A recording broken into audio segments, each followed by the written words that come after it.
പത്മാസനസ്ഥിതേ ദേവി പരബ്രഹ്മസ്വരൂപിണി പരമേശ്വരി ജഗന്മാതേ മഹാലക്ഷ്മി നമോസ്തുതേ. മരണാനന്തരം ഒരാളെ അനുഗമിക്കുന്നത് ധർമ്മദേവൻ മാത്രാണ്.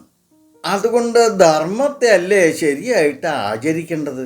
അധർമ്മം ഹേതുവായിട്ട് ഉണ്ടാകുന്ന നരകാനുഭവങ്ങളും നിജജന്മങ്ങളെയും പറ്റിയൊക്കെ യുധിഷ്ഠിരൻ ചോദിച്ചപ്പോ ആ സമയത്ത് അവിടെ എത്തിച്ചേർന്ന ബൃഹസ്പതിയാണ് ഉത്തരം പറഞ്ഞത്.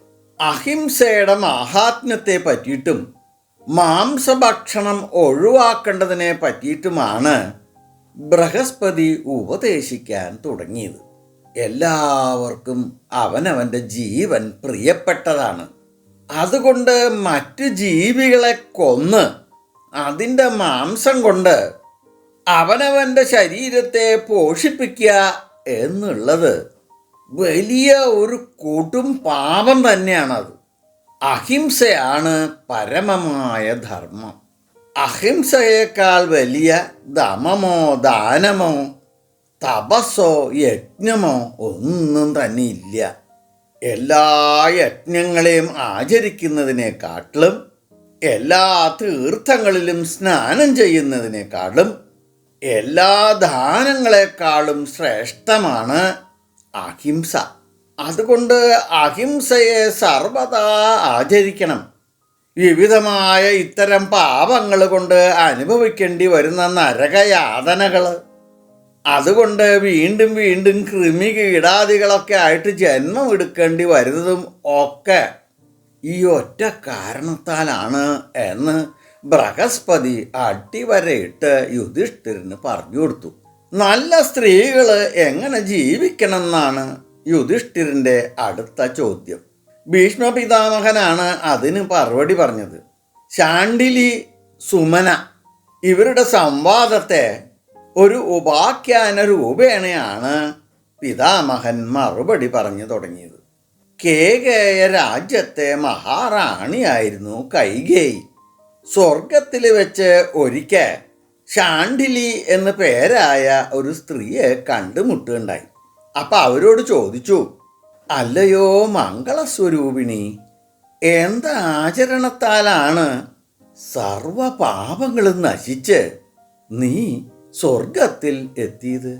അഗ്നിജ്വാല പോലെ തേജസ്സോടു കൂടിയവളായിത്തീർന്നത്. ചന്ദ്രനെ പോലെയുള്ള ശോഭ കൊണ്ട് നീ സ്വർഗത്തെ തന്നെ പ്രകാശമാനമായി തീർത്തിരിക്കുന്നു. നിസ്സാരമായ തപസ്, ദാനം, വിനയം ഇതുകൊണ്ടൊന്നും നീ ഇത്ര മാത്രം തേജസ്വിയായി തീർന്നു എന്ന് ഞാൻ വിചാരിക്കണില്ല. അതുകൊണ്ട് നീ എന്ത് പുണ്യകർമ്മം ചെയ്തിട്ടാണ് ഈ സ്വർലോകത്തിൽ എത്തിച്ചേർന്നത് എന്നിങ്ങനെ സുമനയുടെ ചോദ്യത്തിന് ശാണ്ഡിലി പറഞ്ഞ മറുപടി ഇതാണ്. ഞാൻ കാഷായം ധരിച്ച് തലമുണ്ടനം ചെയ്ത് സന്യസിക്കുകയോ വൽക്കലമുടുത്ത് ജട ധരിച്ച് കാട്ടിൽ തപസ് ചെയ്യുകയോ ചെയ്തിട്ടില്ല. ഭർത്തൃ ശുശ്രൂഷ അതൊന്നുകൊണ്ട് മാത്രമാണ് ഞാൻ ഈ സ്വർലോകത്തിൽ എത്തിച്ചേർന്നത്. ഹിതമല്ലാത്തതും പരുഷവുമായ വാക്കോ പ്രവൃത്തിയോ ഞാൻ ഒരിക്കലും ആരോടും പറയുകയോ കാണിക്കുകയോ ചെയ്തിട്ടില്ല. ദേവന്മാർ, പിതൃക്കൾ, ബ്രാഹ്മണർ ഇവരെയൊക്കെ പൂജിക്കുന്ന ഭർത്താവിനെ ആ ധർമാചരണത്തിൽ സഹായിക്കാറുണ്ട്.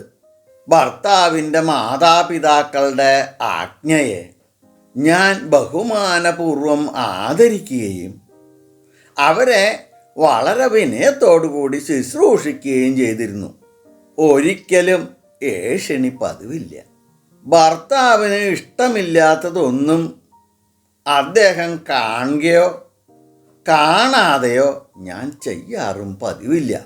അദ്ദേഹം കഴിക്കാത്ത ഭക്ഷണ പദാർത്ഥങ്ങളൊന്നും ഞാനും കഴിക്കാറില്ല. കുടുംബകാര്യങ്ങളിൽ മുഴുവൻ ഞാൻ എപ്പോഴും അദ്ദേഹത്തെ സഹായിച്ചു കൊണ്ടേയിരിക്കും. പല കാര്യങ്ങളും അദ്ദേഹത്തെ ബുദ്ധിമുട്ടിപ്പിക്കണ്ടെന്ന് കരുതിയിട്ട് സ്വയം അങ്ങോട്ട് ചെയ്തു തീർക്കും. ഭർത്താവ് ഗ്രഹത്തിലില്ലാത്തപ്പോൾ മംഗളകർമ്മങ്ങൾ ചെയ്തുകൊണ്ട് വ്രതാനുഷ്ഠാനത്തോടെ താമസിക്കും. ഉറങ്ങുന്ന ആരെയും ഞാൻ ഉണർത്താറില്ല. കുടുംബ പ്രാരബ്ധങ്ങൾ പറഞ്ഞ് ഞാൻ അദ്ദേഹത്തെ കുഴയ്ക്കാറില്ല. ഗൃഹം 2 നേരവും അടിച്ച് കഴുകി വൃത്തിയാക്കി ദീപം കൊളുത്തി വൃത്തിയായി സൂക്ഷിക്കുക പതിവുണ്ട്. അങ്ങനെ ധാരാളം പാതിവൃദ്ധകളുടെ കർമ്മങ്ങളെ പറ്റി പറഞ്ഞു കൊടുത്തിട്ട് ശാണ്ഡിലി അവിടുന്ന് അപ്രത്യക്ഷമായി. എല്ലാ ദിവസവും ഈ ആഖ്യാനത്തെ ഓർക്കുന്ന സ്ത്രീകൾ ദേവലോകത്തിലെ നന്ദന ഉദ്യാനത്തിൽ സുഖിക്കാൻ ഇടവരും യുധിഷ്ഠിര എന്ന് പറഞ്ഞ് പിതാമഹൻ അവസാനിപ്പിച്ചു. എല്ലാവർക്കും ഭഗവാന്റെ എല്ലാ അനുഗ്രഹ ആശിസ്സുകളും എപ്പോഴും ഉണ്ടാവണേ എന്ന് പ്രാർത്ഥിച്ചുകൊണ്ട് ലോക സമസ്ത സുഖിനോ ഭവന്തു.